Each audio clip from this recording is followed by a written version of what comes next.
Good morning, America. I hope you were all able to watch that exciting game last night and witness the Chicago Cubs winning the World Series. Who knows, this might start a winning streak for them. You gotta love baseball, a man's sport. In other news, we have word that there are over 15,000 young women walking the streets of New York today. We've been told that the majority of these women work in the textile industry and are demanding better pay and shorter work hours. These ladies also seem to be demanding that they get the right to vote in the next election.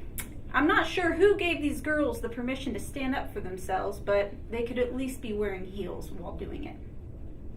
The first National Women's Day was held across the United States on February 28, 1909, 109 years ago yesterday. Charlotte Perkins Gilman addressed a crowd in New York City proclaiming, "It is true that a woman's duty is centered in her home and motherhood, but home should mean the whole country and not be confined to 3 or 4 rooms of a city or Hi, I'm at the Second International Conference of Women in Copenhagen, where there are reported 100 women representing 17 different countries. We've also gotten word on a proposal of an International Women's Day, however with no confirmed date.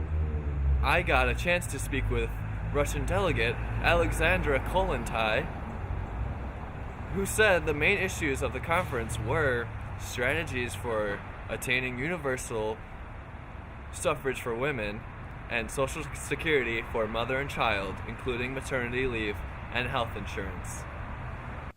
1911. Early International Women's Day in the U.S. and Europe. In 1911, on March 19th, the countries of Austria, Denmark, Germany, and Switzerland celebrated International Women's Day. In Austria-Hungary, over 300 demonstrations were held to end gender discrimination, secure women's rights to work, vote, be trained, and hold office. In the U.S. specifically, in 1911, the Triangle Shirtwaist Factory fire. Hello, reporting here from Lawrence, Massachusetts, and boy is it cold. A newly passed law reducing women and children's work week 54 hours infuriated workers when they discovered their wages cut by 32 cents. Workers took to the snowy streets and demanded for both better living wages and their dignity. Many picket and banners read, "We want bread and roses too."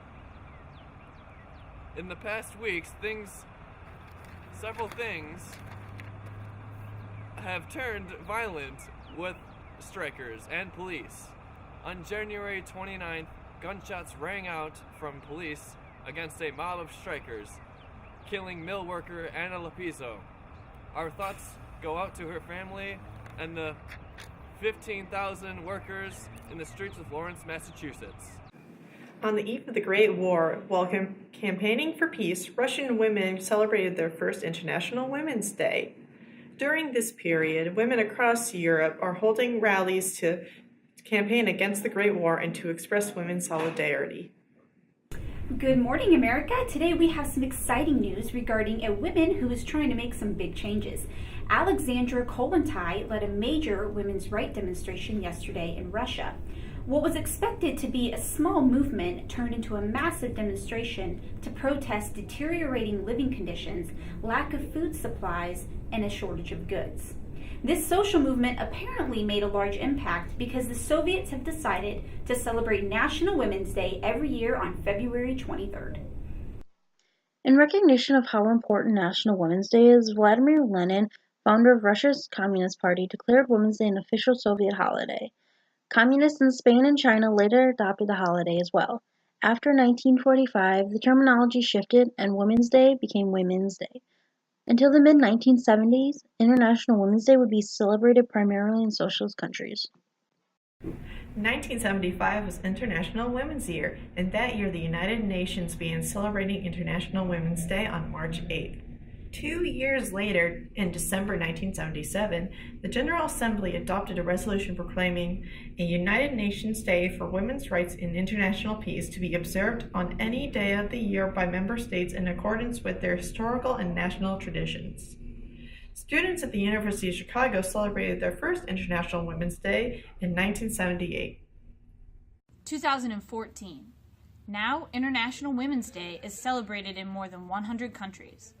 It is an official holiday in many countries, including Afghanistan, China, Cuba, Russia, Nepal, Vietnam, just to name a few.